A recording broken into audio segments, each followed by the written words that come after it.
Muy buenas noches, sean todas y todos bienvenidos a esta la emisión 1341 de Jornada Extra. Contamos esta noche con la compañía de la investigadora social, maestría en Economía y Sociología Jenny Torres, de Ciudad Alternativa, con quien vamos a conversar sobre los problemas de vivienda en el país. Tendremos también un reporte, vamos a pasar revista a los pronunciamientos que ha hecho el presidente Danilo Medina sobre la reelección y al final un reportaje sobre el proyecto de celebración de su 30º aniversario en el ámbito del artístico de José Duluth, un investigador folclorista dominicano que presenta un programa especial de celebración para estos 30 años que tiene de vigencia. Muchísimas gracias por la compañía de esta noche.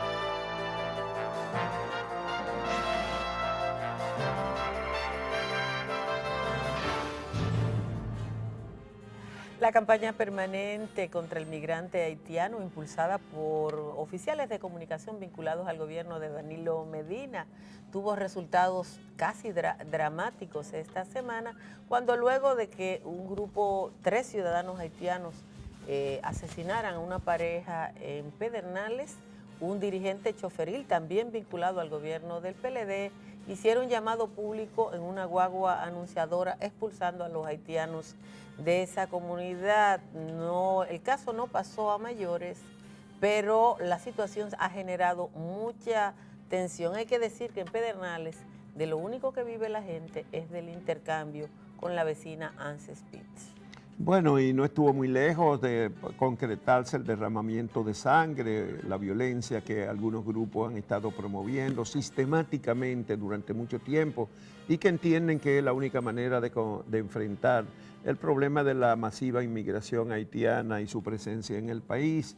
Por suerte, las autoridades parecieron darse cuenta a tiempo de que estábamos caminando en una senda peligrosamente empantanada que podría solamente contribuir a seguir desacreditando la imagen de la República Dominicana en el exterior. Esa amenaza sigue persistente.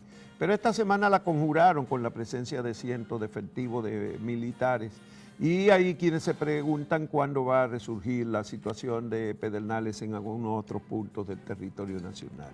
Por otro lado, la situación del asesinato de un niño en España de manos de una ciudadana migrante dominicana conmovió a ese país. Ana Quesada, una ciudadana nacida en la ciudad de La Vega, pero ya nacionalizada como española, reconoció haber dado muerte al niño Gabriel Cruz en España por las diferencias que tenía con su pareja. Un tratamiento que le ha dado la prensa española en este caso ha sido ciudadana de origen dominicano, bastante respetuoso a pesar de que ella reconoció el asesinato. Y un asesinato de un niño de 8 años en condiciones verdaderamente dramáticas. No hay en España una campaña contra la comunidad dominicana porque solamente esa señora es responsable.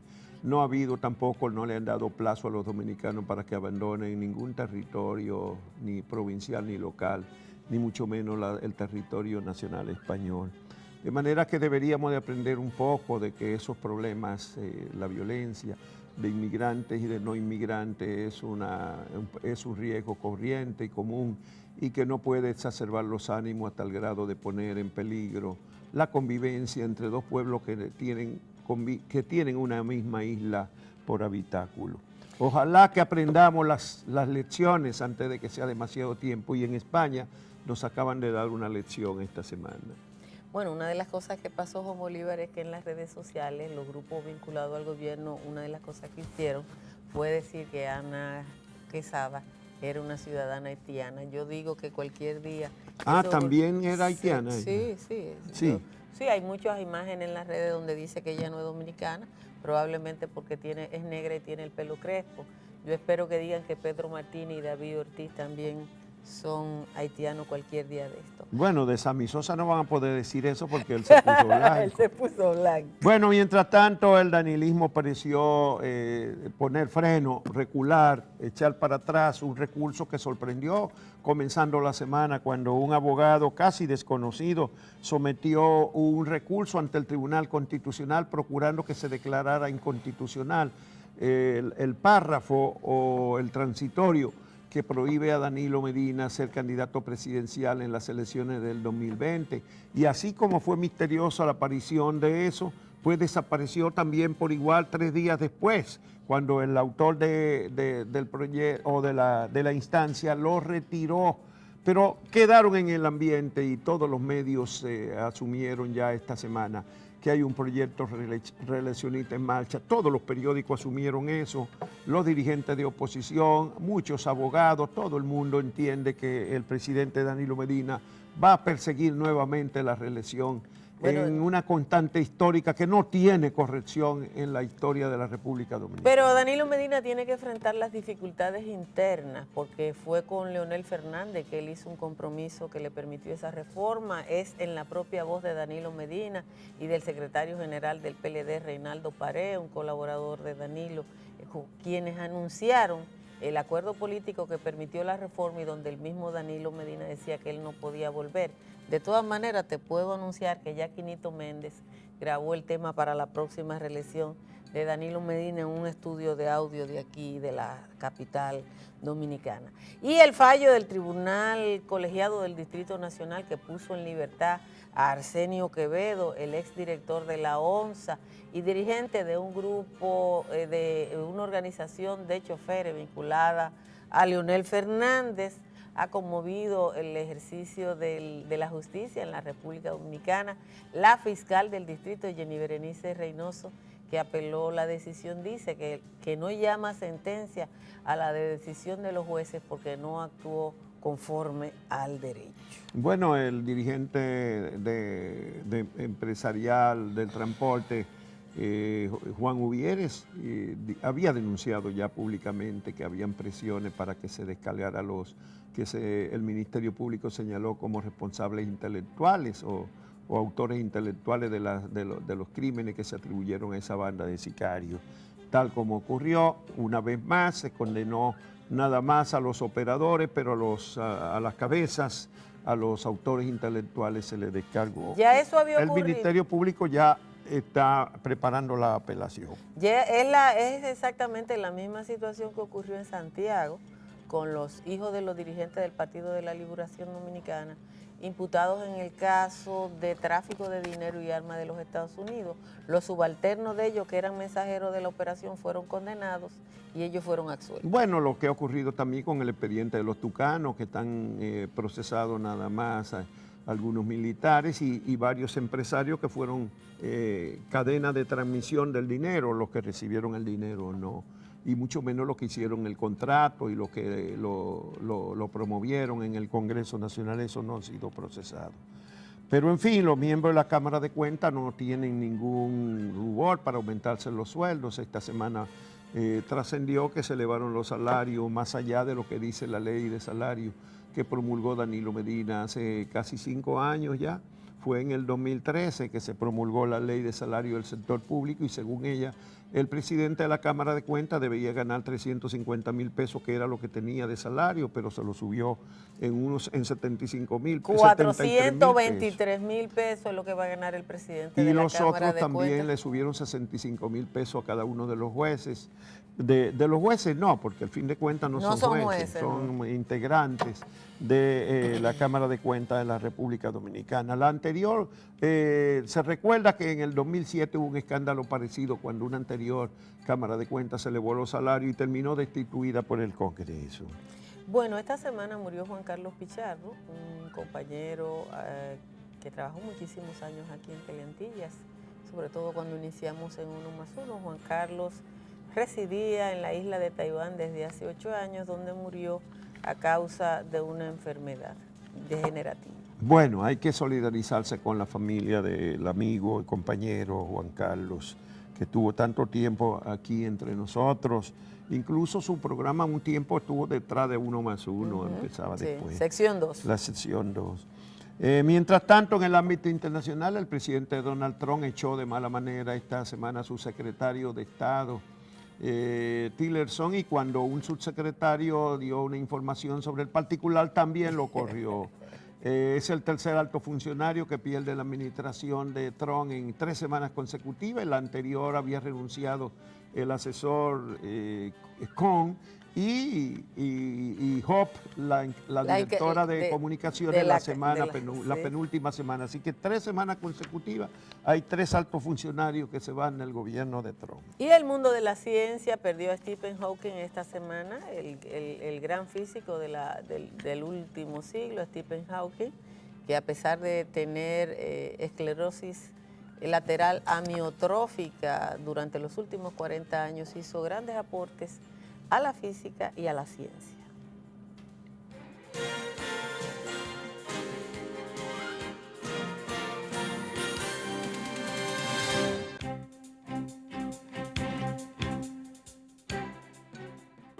Cuando las sirenas cantan la reelección desde la propia familia del presidente de la República y su vocero, es propicio recordar lo que dijera Danilo Medina sobre este tema. Y lo que van a ver es un resumen de Danilo Medina frente a la reelección en 4 momentos. En el 2008, en la campaña contra Leonel Fernández, cuando se proclamaba que se pagaría un alto precio por la reelección. En el 2012, en los debates de las propuestas de los candidatos, aquí en el Grupo Corripio. En el 2015, cuando acepta la reforma constitucional, y en el 2016, cuando habla con Alicia Ortega en la campaña electoral y le dijo que estaba hasta cansado. Vamos a ver esto. Y yo tengo el temor de que si transitamos el camino de la reelección presidencial, el PLD tenga que pagar un costo muy alto. Porque, como dijo el señor Ramón Fon Bernal, un gobernista de toda la vida, un hombre que se la arregló para estar en el Palacio Nacional desde Trujillo hasta Leonel, pasando por Balaguer, por Hipólito, por Antonio Guzmán, por Jorge Blanco. Este señor dijo antes de morir, porque hace ya creo que 2 meses que murió, dijo antes de morir que cuando un presidente decidía buscar la reelección, tenía que estar en capacidad de tragarse un tiburón en descomposición sin eructar.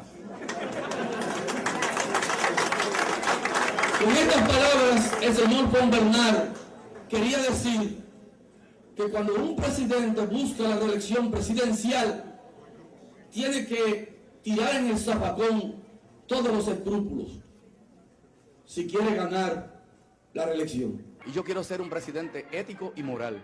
Lo que yo estoy diciendo que voy a hacer será exactamente lo que haré cuando sea presidente de la República Dominicana, porque de lo contrario no podré mirar a los ojos de mis amigos. Pero en el caso concreto mío, aunque hubiese existido la posibilidad de reelegirme, no lo haría. Yo pienso que la reelección todavía este país no está preparado para recibirla. Que el problema de la reelección es que tenemos instituciones democráticas muy débiles todavía. Tal vez en los próximos 20 años, cuando tengamos un periodo sucesoral de algunos 4 o 5 gobiernos y hayamos avanzado en el fortalecimiento de las instituciones democráticas del país, pero el problema está en que en la República Dominicana los funcionarios cuando van a un proceso de reelección no distinguen la línea que separa lo que son bienes públicos de bienes partidarios y terminan dañando la imagen de los presidentes, dañando la imagen de los partidos y dañando la economía. Por tanto, yo particularmente no tengo interés, ni siquiera no de reelegirme, sino de volver a ser presidente de la República. Yo quiero 4 años nada más. Porque no tengo ningún otro interés, ni de ser líder, ni de reelegirme, ni nada por el estilo. Yo solamente estaré 4 años en el gobierno, y ni un día más. Y no vuelvo tampoco con tiempo intercalado. En este nivel de desarrollo nacional, en las condiciones en que se encuentran las instituciones democráticas del país, en esta situación de debilidad institucional que tenemos en el país, La reelección no es favorable para la conducción sana del Estado, porque no hay forma ni manera de que un presidente pueda repostularse que no terminen sus funcionarios abusando de los recursos públicos. A partir de ahora, nuestra democracia se regirá por el modelo que ya ha demostrado su buen funcionamiento en buena parte de las democracias del mundo. 8 años y nunca más. Es decir, que un presidente solo podrá ser reelegido una vez y luego no podrá postularse más. De esta forma, daremos oportunidad tanto a que los gobernantes apliquen realmente su programa de gobierno, como a que surjan los necesarios relevos generacionales y los liderazgos alternativos. Yo por eso ya quisiera terminar la carrera política. ¿Cómo? Sí, yo en función de estar entregando todo el tiempo a la política, yo quiero limitar eso ya. Por eso yo estoy diciendo que este es mi último periodo. Luego estaré apoyando a mis compañeros, pero ya no así con la entrega total. O sea, no hay posibilidad de que usted apoye otra reforma para otros 4 años. No, jamás. Ya si no puedo hacer algo en 8 años, ¿para qué quiero más tiempo? Pero usted fue uno de los que más criticaba la reelección precisamente. Usted era antirreeleccionista. ¿Qué cambió? Mire, yo siempre he sido partidario de 2 periodos. Lo que pasa es que cuando yo me puse era un tercer periodo. Y yo no iré nunca a un tercer periodo. Porque yo podía quedarme tranquilo y aspirar en el 20. Pero hay otra gente que también están esperando.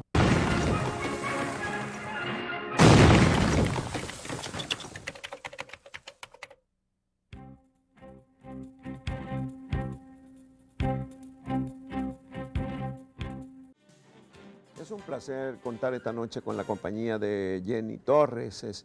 Jenny es una profesional de la investigación social, con maestría en economía y sociología, y además tiene una buena experiencia en esa materia de investigación. Es coordinadora de cambios de políticas públicas del movimiento o del proyecto Ciudad Alternativa. Así es. Jenny, escribiste un artículo en estos días respondiendo el discurso del presidente sobre vivienda. Vamos a ver si tú lo puedes resumir, tu posición, qué es lo que tenías que decir sobre los planteamientos que hace el presidente, una serie de proyectos y una serie de promesas de cantidad de vivienda que va a construir. Era 25.000 viviendas que había prometido que construiría en el periodo pasado de 4 años. Sí. Bueno, ¿Cuánto construyó y cuál es la situación realmente? Bueno, antes que nada, buenas noches y gracias por permitirme estar aquí compartiendo estas informaciones tan importantes del Estado sectorial que es fundamental en la vida de la gente. Bueno, en el primer discurso, que es un elemento que nosotros encontramos como positivo desde su discurso de toma de posesión, el presidente del 2012. Cuando tomó posesión la primera vez en 2012, la importancia que le dio al tema de vivienda, y nosotros pues miramos eso con mucha esperanza porque la dimensión de vivienda, tanto de la estructura física como de los servicios, es un elemento central para el cambio de la calidad de vida de la gente y para una lucha contra la pobreza en todas sus dimensiones. En ese discurso, el presidente marcó lo que eran sus 2 líneas de acción. Una primera línea, que es esos programas que son con esa asociación público-privado, que son esos proyectos que están bajo la ley de fideicomiso. Y ahí hay 2 grandes proyectos, que son los 2 proyectos Ciudad Juan Bosch. Uno que se ejecuta aquí ya en Santo Domingo Este, aquí en el Gran Santo Domingo, que ofrece la construcción de 25.000 viviendas, y Santo Domingo y Ciudad Juan Bosch 2, que es en Santiago, que ofrece la construcción de 10.000 viviendas, pero ese no ha podido arrancar, a pesar de que fueron prometidos ambos, sumaban 35.000 viviendas que entrarían, se supone, en ese periodo 2012-2016. Solo ha arrancado el ¿Y cuántas han podido concluir hasta ahora el de Santo Domingo? Concluidas están menos de 7.000 viviendas, vendidas alrededor de 2.000 viviendas, según el último informe de la propia presidencia, pero viviendo realmente alrededor de 500 viviendas. Como 500 familias se han mudado. Como 500 familias se han mudado ya en Ciudad Juan Bosch, aquí en la capital, pero eso no ha sido posible en años. los 5 años, exactamente.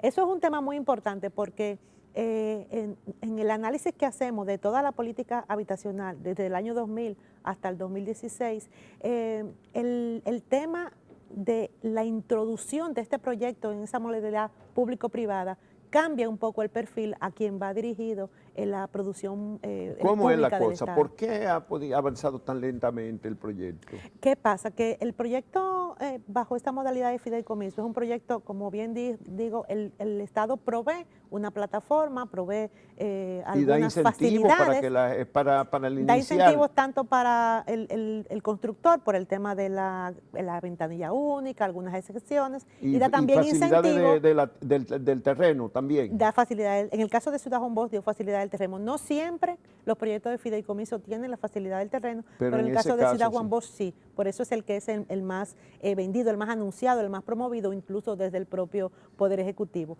Pero tiene varios problemas.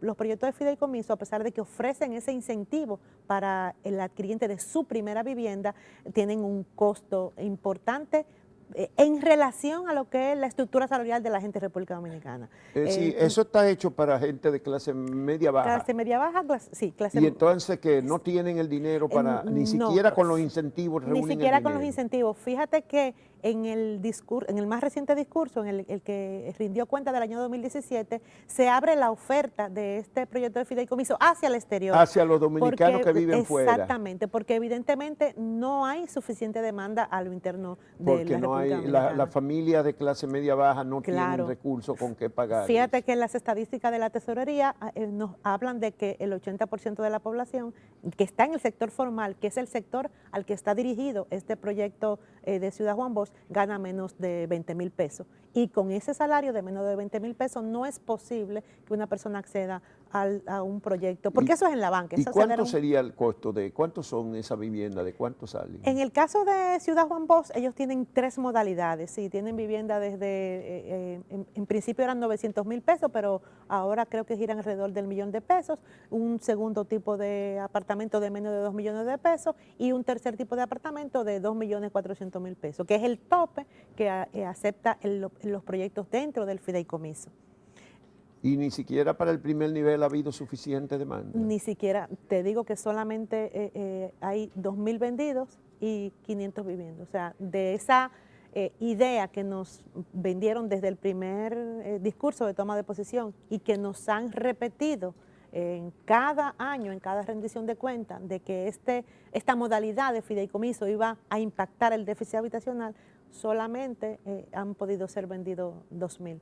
Porque es que ¿Cuántas viviendas no en definitiva, aparte de eso, de los proyectos propios del Estado, cuántas viviendas se han construido en estos 5 años del presidente Medina? En estos 5 años, y incluyendo, casi 6, 5 años y medio, ya más de 5 años y medio. Si nos vamos al primer periodo, 2012-2016, que hacemos el análisis en nuestro último informe, pues alrededor de menos de 6,000 viviendas fueron construidas, viviendas totalmente nuevas. En esos 4 años. Sí, tomando en cuenta las construidas por el INVI, que se supone que es la entidad oficial que rige lo que sería el sector de construcción de vivienda o administración en general del tema vivienda en República Dominicana, pero también otros lo que han sido construidos por URBE, han sido construidos por el Ministerio Administrativo, que es el caso de Boca de Cachón, no llegan a 6,000 viviendas en total del 2012 al 2016. Y el año pasado lo vimos en la rendición de cuentas que fue muy pobre el tiempo que dedicó al tema de vivienda, la cantidad de palabras, precisamente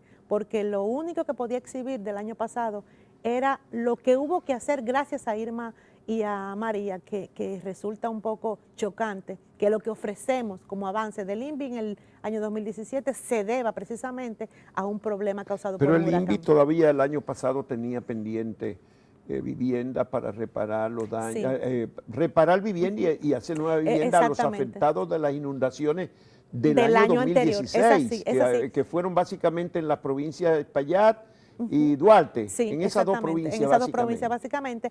Y el tema es que con el INVI pasa y Samaná, eso. creo que también. En Samaná y María Trinidad Sánchez también. Y María Trinidad Sánchez también, en esas 4, sí, nordeste, digamos. Nordeste. La franja nordeste. Y que fueron también muy afectadas ahora en el caso de Irma y María. Que concluyó el INVI porque a principios de año, febrero, marzo, hicimos un almuerzo en el Grupo Corripio y el director del INVI admitió que no tenía los recursos todavía para concluir las asistida a cuántas familias eran damnificadas, como 1.000 y pico familias.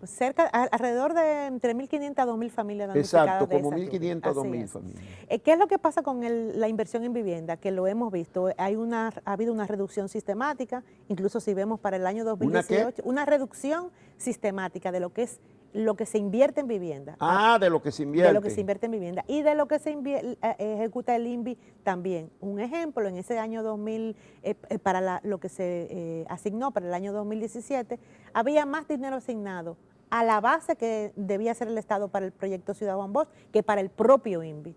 Es un problema muy serio porque se supone que si está encargado de gestionar lo que es reparación, por ejemplo, que es algo que no hacen los productores en el sector privado, eso solamente lo hace el INVI, con el monto que tiene el INVI no alcanza para las nuevas viviendas que tendría que construir y para las que tendría que reparar. Y precisamente por eso el director del INVI reportó que no había sido posible lograr concluir con todo lo necesario en esa respuesta a ese riesgo que hubo en el año 2016 y en el año 2017, entonces se suma lo pendiente del 2016 y nos encuentra Irma y María en esa zona en un estado de desprotección, que fue lo que hizo en gran medida que fuese peor el impacto de Irma y María. Y volvió a afectar en la misma región. Volvió a afectar en la misma región y en algunos casos, que ya más adelante tendremos un informe que podemos dar a conocer en este espacio y en otro, viviendas incluso que fueron construidas con relativamente poco tiempo, 1 año, 2 años,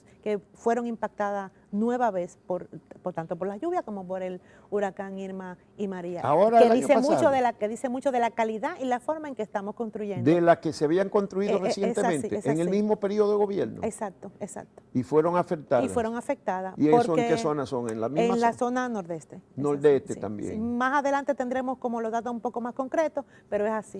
Pero es cierto que se ha venido reduciendo lo que se destina a vivienda. La vivienda no es uno de los problemas fundamentales. Es un problema estructurales de la sociedad. Es así. Y por ejemplo, si ves cuando se hace el mapa de pobreza, que tenemos ya en el país 3 veces hecho el mapa de pobreza, la dimensión más importante que divide quién es pobre y quién es no pobre es la vivienda. Y la segunda dimensión son los servicios. Y siendo un problema central, incluso cuando hacemos ese recorrido de los discursos del presidente, él mismo lo menciona como que es el problema que está colocado en el centro y que marca la diferencia entre una familia pobre y una familia de clase media. Porque ha estado casi en todos los discursos del presidente Medina. Tú lo señalas uno por uno. En todos los discursos. Con una cantidad de palabras importantes, con una cantidad de proyectos ofrecidos importantes, con la dificultad es que repite mucho el mismo discurso en casi las 4 reuniones de cuenta y los mismos proyectos. Repite, por ejemplo, la barquita que se anuncia en su primera rendición de cuentas. Bueno, la barquita, la nueva barquita es su gran éxito. Ahí él concluyó 1.600 viviendas, 1.700. 1.787, no todas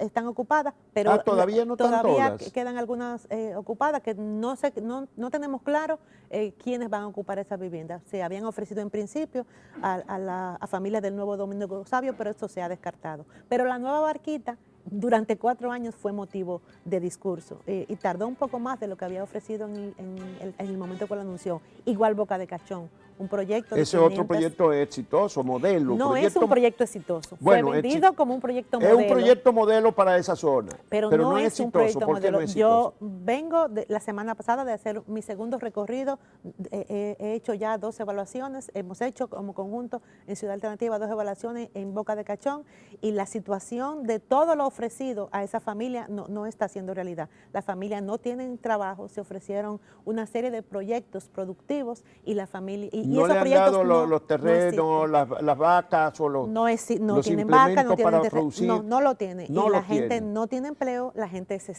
nos lo comenta. Nosotros no tenemos manera de cómo comer. Tienen un comedor económico que ofrece comida a 10 pesos, vende un plato a 5 pesos y la gente, gran parte de las personas con las que conversamos, no puede muchas veces ni siquiera acceder a lo que es una comida en el comedor económico. Ni siquiera pagando 5 o 10 pesos. Porque fíjate, si tienes una familia que son 5 personas, tienes que comprar la comida y el plato. El plato te lo venden aparte en 5 pesos. Y aunque nos parezca irrisorio, hay gente que no tiene 10, 20, 30, 40 pesos diariamente para poder adquirir alimentos en el comedor económico. La situación en Boca de Cachón no tiene nada que ver con el proyecto que se ¿Alguna vez se dijo que algunas familias se habían han ido, que tenían la casa cerrada. Sí, Sí, hay algunas familias que se han ido, pero es por esa situación. ¿Dónde vive la gente? Donde hay trabajo. Y ocurre que hay algunas viviendas cerradas porque fueron asignadas a boca cachonero, como ellos le llaman, ausentes, y la gente manda remesas, remodela su casa. Nos contaron de algunas viviendas que están alquiladas, pero es precisamente por eso, porque no hay fuente de trabajo en Boca de Cachón. Bueno, dentro de unos instantes vamos a continuar conversando con Jenny Torres, investigadora del proyecto Ciudad Alternativa.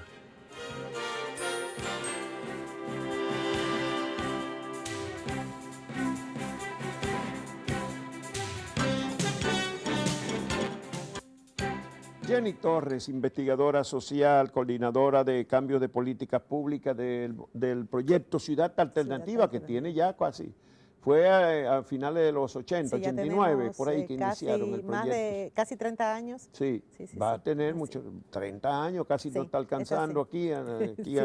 Bueno, Jornada Extra tiene 26 años y ahora 1 más 1 acaba de cumplir ayer sábado 31 años. Ustedes, bueno, en Ciudad Alternativa, ustedes han establecido una serie de investigaciones sobre la vivienda, particularmente. ¿Cuál es realmente el déficit de vivienda, vivienda nueva y vivienda que hay que reparar en el país? Mira, el déficit habitacional, nosotros utilizamos la medición que hasta ahora es oficial, que es la de la Oficina Nacional de Estadística, que coloca el déficit en más de 2 millones de viviendas, y eso dividiéndolo en lo que son alrededor de 800.000 viviendas que corresponden a lo que se llama déficit cuantitativo. ¿Qué es eso? Bueno, viviendas que habría que construir de cero. Y el resto, que son viviendas que tienen algún déficit cualitativo. ¿Qué significa eso? El grueso mayor, más de 1 millón de viviendas, es que tienen algún problema de agua potable, o que tienen problemas con el sanitario, o que tienen algún problema en la pared, el techo, o sea, que son viviendas o que están en situaciones de vulnerabilidad muy fuerte. No cuenta, lamentablemente el déficit habitacional no tiene ese indicador. No tiene, aparte están entonces esas viviendas en las cañadas, a los lados de los ríos, esas no están ahí. No está, el tema de estar expuesto a un riesgo no es un indicador que cuenta el déficit habitacional, que nosotros en un espacio que se formó el año pasado, impulsado desde el MEPIT y la ONE, para que se homologue la medición del déficit habitacional, hemos presentado la necesidad de que el tema del riesgo, por el tipo de país que somos, pues esté incluido en el cálculo del déficit habitacional. Ahora mismo está en proceso definir una nueva manera de construir. ¿Y entonces cuántas viviendas tendríamos que construir por año para, digamos que en 20 años poder acceder a suplir ese problema estructural de la sociedad? Tendríamos que entre construir y reparar alrededor de 30.000 viviendas por año. ¿Por año? Por año, sí. ¿Y estamos haciendo cuántas? Entre el promedio en los últimos años. Mira, el año en donde más se construyó vivienda, que se construyó vivienda nueva desde el 2000 hasta el 2016, fue en el 2014 que se construyeron 2.963 viviendas. 2.900. Es el año de mayor producción. O sea, digamos 3.000. Es así. Es el que más se ha construido. Así y necesitamos construir 30.000. Alrededor entre construir y reparar, porque como te decía, hay un déficit que simplemente, o no simplemente, porque no es nada simple, requiere una intervención de remodelación, o por ejemplo, 1.200.000 viviendas, 300.000 viviendas, su problema es que no tienen agua potable dentro de la vivienda. Una política Pero de eso si lo bajaría separamos de los dos, entonces tendríamos que decir, de acuerdo a la proporción de lo que tú dijiste, casi 1 millón nuevas, entonces tendríamos que tener como 12.000 nuevas cada año. Tendríamos que construir como 20.000 nuevas cada año. Como 20.000 nuevas cada año, claro y el que más construimos fueron 3.000. 3.000 viviendas. ¿Y eso incluye las viviendas privadas? No, estamos hablando de producción pública. Pública. Sí, estamos hablando de la producción privada, pública. Que va más a la clase media y media alta, sí. ¿Pueden alcanzar a cuánto al año? ¿No tienen idea? No tengo esa estadística. Es importante tenerla porque ciertamente ese déficit habitacional de construcción de nuevas viviendas no necesariamente tienen que ser producidas por el sector público. Sí. El sector público debería concentrarse en lo que serían los sectores más vulnerables y precisamente esa es la demanda que nosotros hacemos. Por eso tenemos una propuesta que está ahora mismo en conversación con el sector privado, en donde estamos tratando de combinar cuál es la oferta que tiene que hacer el Estado para cubrir esa demanda de la clase media-baja, clase que no tiene Bueno, por eso la Ciudad Juan Bosch. Pero Ciudad Juan Bosch va a un público que aunque se plantea que es para que son viviendas económicas. Para población con escasos recursos no es así. Recordemos que Ciudad Juan Bosch, la gente debe cubrir los requisitos de la banca y debe estar inserta en el sector formal, y sabemos que tenemos alrededor de un 55% y de estar personas que están en dispuesto a el sector mudarse informal. allá. Y ese es porque otro punto. con los estar problemas de dispuesto- transporte, la gente que se va a mudar Exactamente. calcula cuánto le cuesta a ella y a sus hijos ir a la escuela y transportarse para acá, y entonces es un costo adicional al Exactamente, costo que exactamente. tiene que pagar al banco mensualmente por la vivienda. Exactamente. Que es, Y por probablemente en algunos casos puede ser tan significativo el Claro transporte. que sí. Es uno de los problemas fuertes que se enfrenta la familia de Boca de Cachón, que acabamos de conversar ahora mismo, y la familia de la Nueva Barquita. En Boca de Cachón, por ejemplo, la familia para buscar cualquier cosa tiene que ir a Jimaní. Y ir a Jimaní les implica ida y vuelta alrededor de 260 pesos. De 200 pico 260 pesos, porque dependiendo de la línea en donde se coloca, en Boca de Cachón está pesos. O sea, ubicada... ¿a qué distancia está Boca de Cachón de Jimaní? Boca de Cachón está comenzando la descubierta, no sé. ¿Cuánto? ¿8, 10 kilómetros? Más, 20 Más. kilómetros más o menos. 20, ¿Y entonces cómo van? ¿En motores? van en un motor hasta la pista, si viven, de las que viven un poquito más alejados, que le cobra 30 pesos, y de la pista el vehículo que lo lleva a Jimaní le cobra 100 pesos.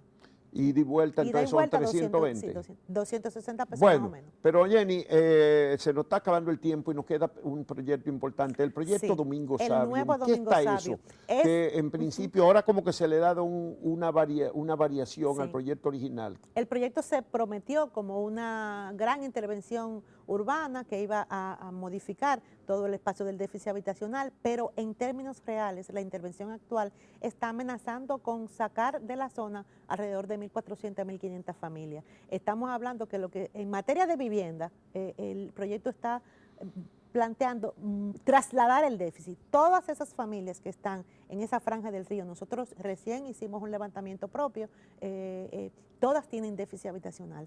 Y lo que está ofreciendo Urbe, que imaginamos por mandato del Poder Ejecutivo, es pagarle a la gente ni siquiera indemnización, resarcir un poco los daños que implicaría quitarle su casa de esa zona para que la gente busque su vivienda por sí misma. Estamos diciendo que una vivienda que tiene un déficit habitacional enorme, que imaginemos que la tasen en 50, 60 mil pesos, se le va a entregar ese dinero a la familia, y la familia es quien tiene que buscar dónde vivir.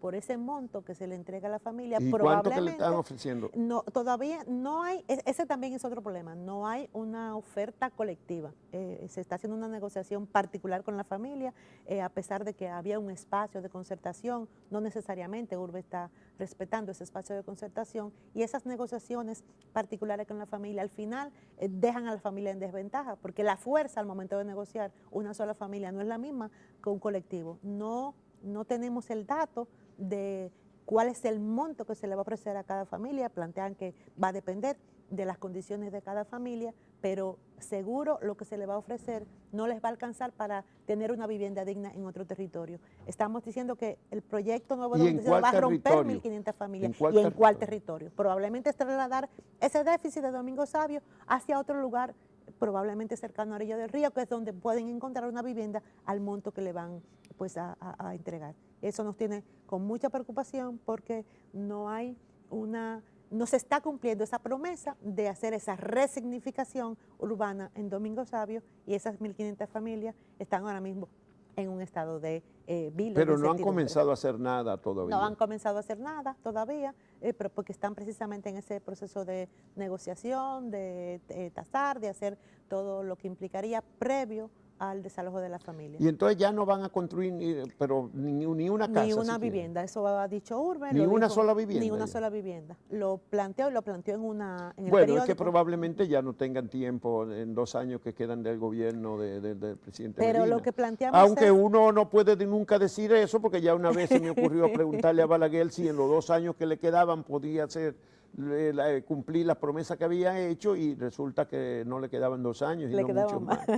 Nosotros esperamos que el Domingo Sabio ha esperado mucho para esta intervención. El plan de la intervención, incluso fue diseñado un plan de Ciudad Alternativa que lo diseñó. Bueno, así empezó claro, Ciudad Alternativa. Exactamente, a con el principios de plan los 90 Sigua. era uno de los proyectos que ustedes empezaron. Es así. Tú eras muy jovencita, todavía tú no estabas, sí. yo No, creo. yo no estaba en Ciudad Tú no Alternativa estabas, todavía. ¿no?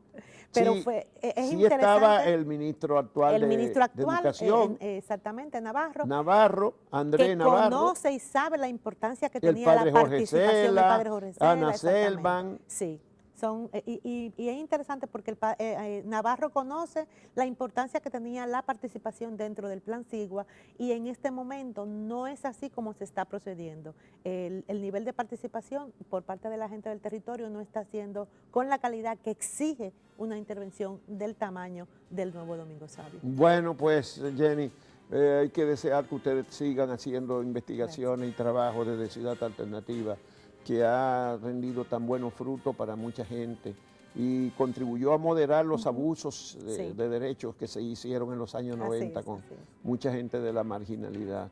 Muchísimas gracias por habernos acompañado esta noche aquí en Jornada Extra. Jenny Torres, economista y socióloga, tiene maestría en ambas cosas y es investigadora social, que eso es lo que a ella le gusta hacer.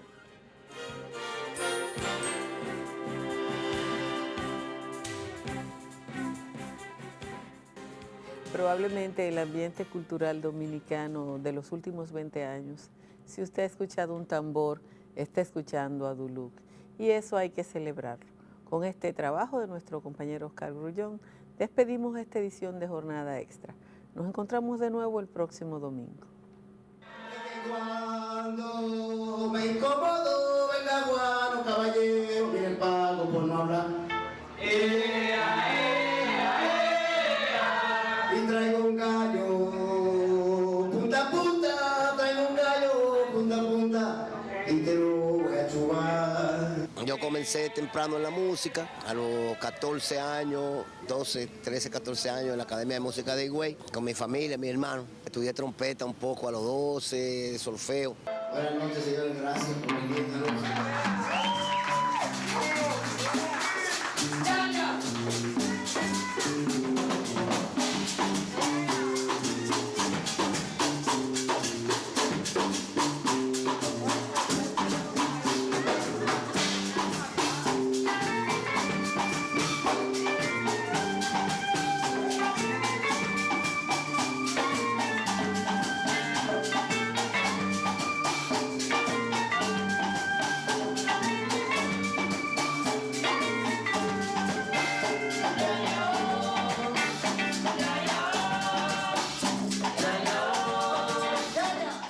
Cuando emigré a Santo Domingo, tuve grupos pequeños en el barrio Invi. Mi primer sueldo como músico fue 7 pesos en la iglesia del Invi, que me contrató el señor Luis Ripoll, que era director de la escuela del Invi. Yo tenía un grupito de percusión.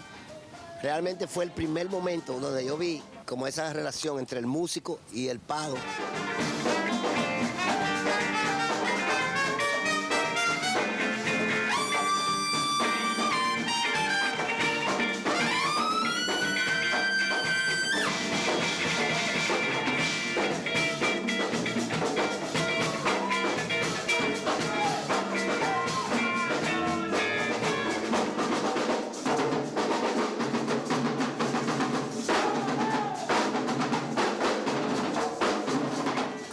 Proceso, cuando llego a la UAS, que hago todo el proceso del folclore, conozco el folclore. Primero el grupo Palemba, que se conoce, están en YouTube los videos de Palemba, con Luis Miniel, y después con el transporte urbano, con Luis Díaz. Después estoy con el Terror y Duluc, y ahí conozco también un poco de jazz con Tony Vicioso. Una transición donde yo reúno toda esa experiencia, la experiencia merenguera, la experiencia salsera, la experiencia rockera, porque yo no sabía de rock, y empiezo a trabajar una idea un poco bailable, dominicana, con el folclore, pero un poco contemporánea también.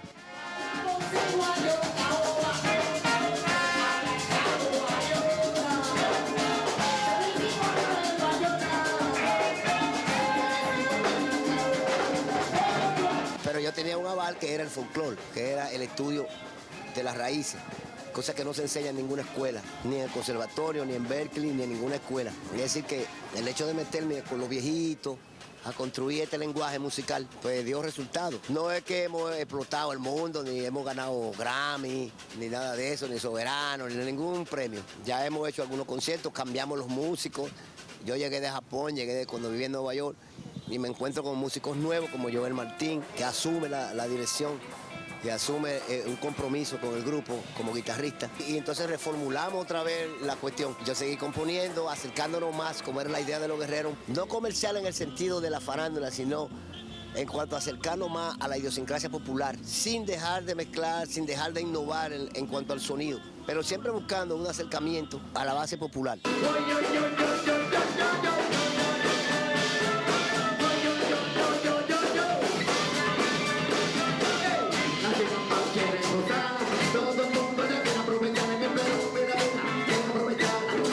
Y ahora, 30 años después de haber logrado temas importantes como La Ciguapa, que me grabó Chichi Peralta, Carnaval para Gozar, que fui Premio Nacional de Carnaval en el 97, El Caminante, que se grabó en el disco de música raíz y que luego salió en una compilación mundial que se llama Música Negra in the Americas, donde yo estoy con artistas como Caetano Veloso, con Mama Thornton and the Blues, Totó la Mamposina y una serie de artistas íconos.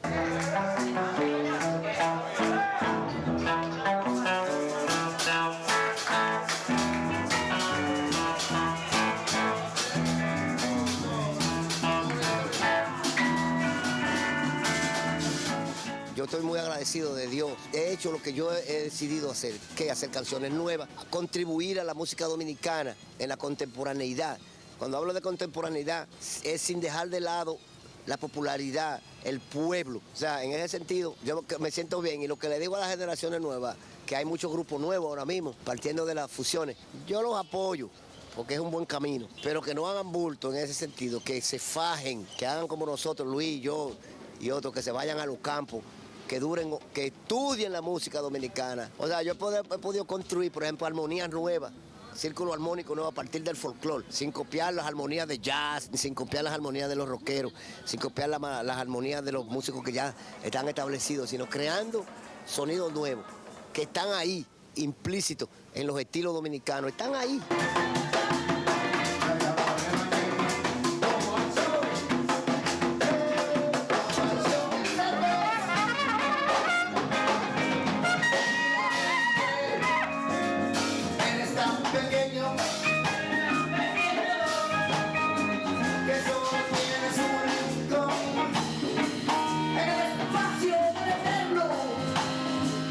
Creo que sí que ha sido un referente Los Guerreros del Fuego para las nuevas generaciones. De hecho, yo he oído grupos nuevos ahí que suenan parecidos y ha habido una continuidad.